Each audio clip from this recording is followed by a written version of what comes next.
ये कहानी है महेंद्र और मूमल की। बहुत बहुत वर्षों पहले आ, गुजरात के हमीर जाडेजा अपने ससुराल अमरकोट आए। अमरकोट में अपने साले महेंद्र के साथ वे बहुत मस्ती मजाक किया करते थे। साथ ही खाना पीना, शिकार पर जाना, बहुत सारी चीज़ें वो साथ में किया करते थे क्योंकि दोनों लगभग एक ही उम्र के थे। एक दिन महेंद्र और हामिर ने सोचा कि हम शिकार पर चलें, तो वे शिकार पर निकल गए। अमरकोट से एक हिरन का पीछा करते करते वे काक नदी लोद्रवा प्रदेश में पहुंच गए। लोद्रवा करीब अमरकोट से 100 कोस दूर होगा। वहां जाकर हिरन काक नदी में कूद पड़ता है और दोनों ने आपस में यह देखा कि अरे यह तो इसने जल शरण ले ली है, तो इसका पीछा करना बेकार है। इधर उधर नजर दौड़ाई तो दूर उन्हें नदी के पार एक खूबसूरत बगीचा दिखाई दिया जिसमें एक मेड़ी भी थी। 2 मंजिला मेड़ी। मेड़ी होती है एक घर, महल। उन्होंने सोचा कि क्यों न जाकर बगीचा में देखा जाए कि है क्या, और वे वहां पानी में अपने घोड़ों को उतारकर और आगे बढ़े। बगीचे में जब उन्होंने प्रवेश किया तो ऊपर झरोके से मूमल, जो घर की मालकिन थी, वह नीचे देख रही है कि ये 2 इतने खूबसूरत नौजवान, देखने में राजपूत नौजवान, ये पसीना पोंछ रहे हैं। और मूमल ने तुरंत अपनी दासी को बुलाकर कहा, नीचे जा और इनके रहने खाने का बंदोबस्त कर, इनका स्वागत कर। लगता है अच्छे घर के हैं और रास्ता भूल गए हैं। मूमल की दासी अपनी मालकिन का आदेश स्वीकार कर और चली गई। उसने नौकरों को हिदायत दी कि दोनों की आराम की व्यवस्था की जाए और उन्हें खाना परोसा जाए। उन्हें भोजन कराया गया और मूमल की सहेली ने आकर दोनों का परिचय पूछा। हामिर और महेंद्र ने अपना परिचय दिया और पूछा कि तुम किसकी सहेली हो? ये सुंदर बाग आखिर है किसका? और हम किस सुलक्षणी के मेहमान हैं? मूमल की सहेली कहने लगी, क्या आपने मूमल का नाम नहीं सुना? उसकी खूबसूरती की चर्चा तो सारे माण देश में प्रख्यात है। उसके गुणगान सारा देश प्रदेश करता है। उस जैसी तो दूसरी कोई किसी ने बनी ही नहीं। वही अपनी सहेलियों के संग यहां अकेली रहती है। तभी भोजन का जूठा थाल उठाने आया नाई बताने लगा, सरदारों, आप मूमल के बारे में क्या पूछते हो? उसके रूप और गुणों का तो कोई पार ही नहीं। वह शीशे में अपना रूप देखती है तो शीशा टूट जाता है, और वह श्रृंगार करके जब बाग में आती है तो चांद शर्मा कर बादलों में छुप जाता है। उसकी मेड़ी की दीवारों पर कपूर और कस्तूरी का लेप किया हुआ है। रोज ओखलियों में कस्तूरी कूटी जाती है और वह दूध से स्नान करती है। मूमल शरीर पर चंदन का लेप लगाती है, और मूमल तो इस दुनिया में बिल्कुल अलग है।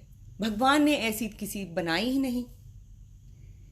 यह कहते नाई ने यह भी बताया, अखंड कुंवारी मूमल पुरुषों से दूर अपने राग रूप में ही डूबी रहती है। एक से एक खूबसूरत, बहादुर, जवान, गुणी राजा राजकुमार आए उससे शादी करने के लिए, लेकिन मूमल ने उनकी ओर देखा तक नहीं। मूमल ने प्रण ले रखा है कि वह विवाह करेगी तो सिर्फ ऐसे नौजवान के संग जो उसका दिल जीत लेगा, वरना पूरी उम्र कुंवारी ही रहेगी। कुछ ही देर में मूमल की सहेली ने आकर दोनों को कहा कि मूमल आपका इंतजार कर रही है। आप में से कोई एक मूमल से मिलने आगे बढ़े। तो हमीर और महेंद्र से आपस में चर्चा कर हमीर आगे जाते हैं। उनकी मूमल की सहेली उन्हें एक चौक तक ले जाकर और छोड़ देती है, कहती है आप आगे बढ़िए और मूमल आपका इंतजार कर रही है। हमीर जैसे ही आगे अगले चौक में बढ़ते हैं उन्हें एक बड़ा सा शेर दिखाई देता है और दूसरी ओर देखते हैं तो अजगर दिखाई देता है। उन्हें लगता है कि मूमल जरूर कोई मायावी औरत है और वह जरूर पुरुषों पर कोई जादू टोना करके उन्हें मरवा देती होगी। इस डर से हमीर उल्टे पैर वापस लौट आते हैं। इस बार महेंद्र को बुलाया जाता है। महेंद्र अपना अंगरखा पहन हाथ में भाला ले सहेली के पीछे चलना शुरू करते हैं। सहेली ने उन्हें हमीर की तरह चौक में छोड़ आगे बढ़ने का न्योता देके वो चली जाती है। महेंद्र को आगे उन्हें भी एक शेर नजर आता है और दूसरी ओर अजगर नजर आता है। महेंद्र अपना भाला लेकर शेर पर पूरे वेग के संग प्रहार करते हैं और तभी शेर के चमड़ी में से भूसा निकल के बाहर निकल आता है। महेंद्र समझ जाते हैं कि ये सब मूमल उनकी परीक्षा लेने के लिए कर रहे हैं और मन ही मन मुस्काने लगते हैं। उन्होंने अपने तलवार से अजगर को भी टुकड़े टुकड़े कर दिया और अगली चौक की तरफ बढ़ चले। अगली चौक में उन्हें पानी भरा नजर आया। अपने भाले से जब उन्होंने पानी के अंदर भाला डाला, उसकी गहराई नापने, तो देखा कि ठक करके आवाज आई। महेंद्र समझ गए कि यह पानी नहीं है, यह तो कांच का फर्श है। महेंद्र कांच के फर्श को पार कर और सीढ़ियां चढ़ मूमल की मेड़ी में प्रविष्ट हुए। आगे मूमल खड़ी थी, जिसे देखते ही महेंद्र ठिठक गया। मूमल ऐसी लग रही थी जैसे काले बादल में बिजली चमक हो। एड़ी तक लंबे काले घने बाल, मानो काली नागिन सिर से जमीन पर लौट रही हैं। चंपा की सी डाल जैसी कलाइयां, बड़ी बड़ी सुंदर आंखें जैसे मद भरे प्याले हों, तपे हुए कुंदन जैसा शरीर, वक्ष जैसे सांचे में ढाला गया हो, पेट जैसे पीपल का पत्ता और अंग अंग जैसे उफन रहा हो। मूमल का यह रूप देखकर महेंद्र के मुंह से अनायास यही निकला, न किसी मंदिर में ऐसी मूरत होगी और न किसी राजा के रणवास में ऐसा रूप होगा। महेंद्र तो मूमल को ठगा सा देखता ही रह गया। उसकी नजरें मूमल के चेहरे को एक टक देखते जा रही थी और दूसरी ओर मूमल मन ही मन कह रही थी, क्या तेज है इस नौजवान के चेहरे पर, नयन तो नयन, क्या खंजर है। दोनों की नजरें आपस में ऐसी गड़ी कि हटने का नाम ही नहीं ली। आखिर मूमल ने नजरें नीची करी, महेंद्र का स्वागत किया और दोनों ने खूब बातें की। बातें इतनी हुई कि उन्हें पता ही नहीं चला कब रात निकल गई और कब सवेरा हो गया। जब सुबह का सूरज निकला तो हमीर आगे उन्हें बुला भेजता है महेंद्र को और कहता है, उन्हें रात भर चिंता लगी रही कि पता नहीं महेंद्र कहाँ गए, उन्हें कहीं कोई माया में फंसा तो नहीं लिया मूमल ने। इस चिंता में उन्हें नींद ही नहीं आई। उन्होंने महेंद्र को बुलाकर और घर चलने का आग्रह किया। महेंद्र ने मूमल से, फिर आऊंगा, बार बार आऊंगा मूमल तुमसे मिलने, यह कहकर वो निकल गए। सारे रास्ते महेंद्र मूमल की छवि को अपनी आंखों से ओझल नहीं होने दे रहे थे। चलते चलते उनके दिल में सिर्फ यही गीत बज रहा था, म्हारी माणे ची मूमल हालो नी अमराणे देश, मेरी माण देश की मूमल आओ मेरे साथ अमरकोट चलो। महेंद्र अमरकोट पहुंच तो गए, पर उनका दिन रात मूमल से ही भरा रहता। उनकी आंखों में मूमल के सिवा और कोई नहीं था।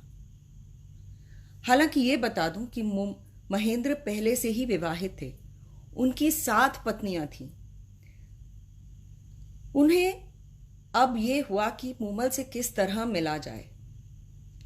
उन्होंने अपने रायका, जो ऊंट चराने वाला आदमी है, उसका नाम है रामू, उसे बुलाते हैं और उनसे कहते हैं कि मुझे एक तेज चलने वाला ऊंट हमारी टोली में से निकाल के दो।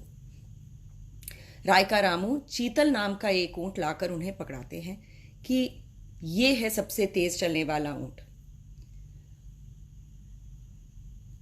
महेंद्र चीतल पर सवार हो शाम को रोज निकल जाते 100 कोस दूर लोद्रवा गांव, मूमल से, सिर्फ मूमल से मिलने के लिए। देर रात तक मूमल के पास पहुंचते, रात उसके संग बिताते और सुबह सूरज निकलने के पहले वे आकर अपनी छोटी पत्नी के साथ सो जाते थे। यह सिलसिला कुछ 7-8 महीनों तक चला।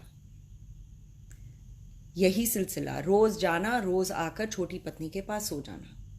उनकी बाकी स्त्रियां, पत्नियां छोटी बहू से इतनी ईर्ष्या करने लगी कि एक दिन उनसे रहा नहीं गया और वह अपनी सास को जाकर शिकायत लगाती हैं। सास तो सास, छोटी बहू को बुलाया जाता है। बहू, महेंद्र ने बाकियों से भी विवाह किया है, उनका भी उन पर कोई हक है। तुम महेंद्र को उनसे मिलने से रोकती क्यों हो? बेचारी बहू क्या कहती। उसने कहा, मां, मैं तो किसी को नहीं रोकती। महेंद्र रोज कहीं जाते हैं और सुबह होने के पहले ही आते हैं। मैं भी 7-8 महीनों से उनसे मेरी कोई बात ही नहीं हुई है। वो कब जाते हैं, कहाँ जाते हैं, किससे मिलते हैं, मुझे कुछ नहीं मालूम। छोटी बहू की बात सुन महेंद्र की मां को शक होता है। वे अपने पति विसल देव को सारी बातें बताती हैं। विसल देव बड़े चतुर हैं। उन्होंने छोटी बहू को बुलाया और पूछा, बहू, क्या जब महेंद्र घर आते हैं तो क्या उनमें कुछ अलग बात होती है? क्या विशेष बात होती है? कुछ खास नजर आता है? छोटी बहू ने बताया कि जब महेंद्र तीसरे प्रहर जब घर आते हैं तो उनके बाल गीले होते हैं, पानी टपक रहा होता है। चतुर विसलदेव ने बहू को हिदायत दी कि आज उसके बालों के नीचे यह कटोरा रख दे और उसमें से टपकते पानी को इकट्ठा कर विसलदेव के पास लेकर आए। बहू ने आज्ञा का वही पालन किया। जब रात को महेंद्र वापस आए तो उन्होंने उनके टपकते हुए बालों से पानी एकत्रित कर अपने ससुर के पास लेकर आई। विसलदेव ने वह पानी चखा और उन्हें यह बात समझ में आ गई। उन्होंने कहा कि यह तो काक नदी का पानी है। इसका मतलब महेंद्र जरूर मूमल से मिलने वहां जाता है। मूमल का नाम सुनकर 7 बहुओं के कलेजे पर सांप लौट गए। उन्होंने पता किया कि महेंद्र आखिर जाता कैसे है और उन्हें चीतल के नाम के ऊंट का पता चला। उन्होंने चीतल के पैर तुड़वा दिए। महेंद्र को जब पता चला कि चीतल के पैर तोड़ दिए, उन्होंने रामू रायका को बुलाकर एक और ऊंट की मांग की। रामू ने एक छोटी टोरडी उनको पकड़वाई। टोरडी यानी छोटी ऊंटनी, और उनसे कहा कि ये ऊंटनी तेज तो है लेकिन चीतल के जैसे अनुभवी नहीं है, उसे रास्तों का ज्ञान नहीं है और चाबुक अगर गलत जगह से उठा दिया तो वो एड़ लगाकर चल देती है, तो आप इसका ख्याल रखें। मगर महेंद्र जब ऊंट पर सवार होते हैं वो भूल जाते हैं कि वो चाबुक से वो कहीं और चल देगी, तो वो चढ़कर और तेजी से निकल पड़ती है। अंधेरे में महेंद्र को भी पता नहीं चलता कि वे लोद्रवा के जगह दरअसल बाड़मेर पहुंच जाते हैं, जो कि बहुत दूर है। जब बाड़मेर पहुंचकर और उन्हें रास्ता पूछते हैं तो अंधेरे में उन्हें पता चलता है कि ये बाड़मेर है। वे उसी क्षण ऊंट को मोड़कर और वापस लोद्रवा की तरफ निकलते हैं। इस सारी कहानी में उन्हें लोद्रवा पहुंचने में देर हो जाती है। उस रात मूमल की बहन सुमल भी महल में आई हुई है। दोनों बहनें बहुत देर तक बातें करती हैं, बहुत सहेलियों के संग बहुत सारे खेल खेलती हैं और सुमल पुरुषों के कपड़े पहनकर नाटक रचती हैं, खेल खेलती हैं। दोनों बहनें देर तलक बातें करते करते वह पुरुषों के कपड़े में ही मूमल के पलंग पर सो जाती हैं। जब महेंद्र देर रात मूमल के कक्ष में पहुंचते हैं, किसी पराये पुरुष को उसके पलंग पर सोता देख वो हताश हो जाते हैं। उनके हाथ से चाबुक वहीं गिर जाती है और वे घृणा से उनका दिल भर जाता है। जिस मूमल से उन्होंने इतना प्यार किया वह पराये मर्द के संग सो रही है। इतनी नाराजगी के संग, इतना शोभ दिल में भरकर, और वे वहां से उल्टे पांव निकल पड़ते हैं। वे अमरकोट पहुंच जाते हैं और बहुत दिनों तक मूमल को से नहीं मिलते। उधर मूमल सुबह आंख खुलती है तो मूमल की नजर महेंद्र के चाबुक पर पड़ती है और वह समझ जाती है कि महेंद्र आए थे, पर किसी बात से नाराज होकर वे चले गए। उन्होंने उसे उठाया तक नहीं।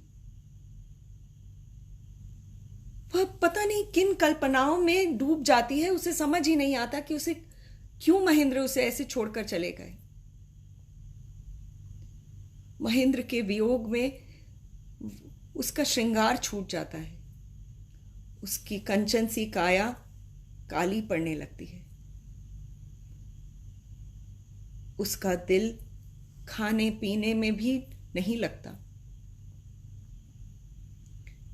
वह कई पत्र भेजती है जो कि महेंद्र की पत्नियां उस तक पहुंचने नहीं देती। आखिरकार वह एक ढोली को बुलाकर उसके हाथ संदेशा भेजती है जो अमरकोट पहुंचता है और उसे भी महेंद्र से मिलने नहीं दिया जाता। वह किसी न किसी तरह महल के पास खड़े होने में कामयाब हो जाता है और वह माण राग में गाना सुनाता है। तुम्हारे बिना सोढ़ा राणा यह धरती धुंधली, तेरी मूमल रानी है उदास। मूमल के बुलावे पर असल प्रियतम महेंद्र अब तो घर आओ, अब तो घर आओ, अब तो घर आओ। ढोली के द्वारा गाए हुए मान सुनकर भी महेंद्र का दिल नहीं पसीजता। उसने ढोली को कहला भेजा कि मूमल से कह देना कि न मैं रूप का दास हूं और ना ही वासना का कीड़ा। मैंने अपनी आंखों से उस रात उसका चरित्र देख लिया है। जिसके साथ उसकी घनिष्ठता है उसी के साथ रहे। मेरा उससे कोई लेना देना नहीं।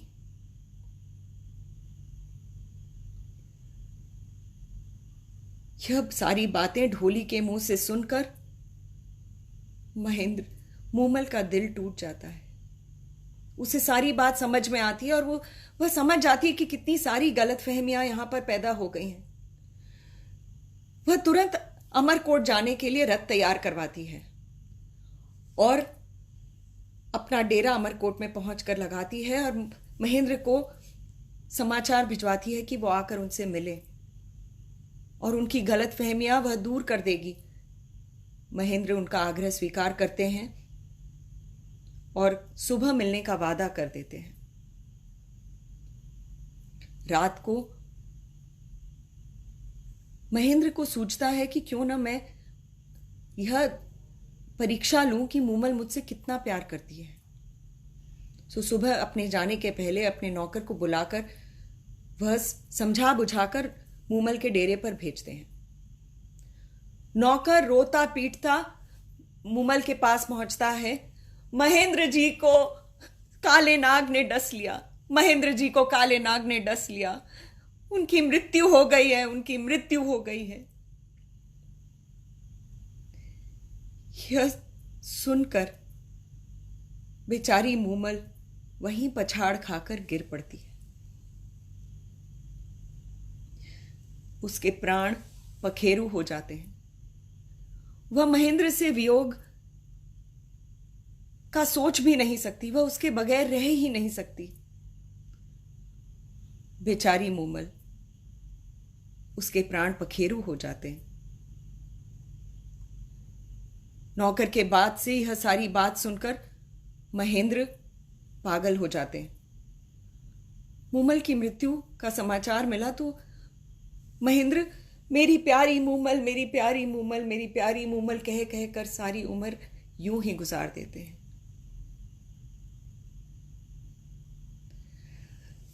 यही इस मार्मिक कहानी का अंत होता है।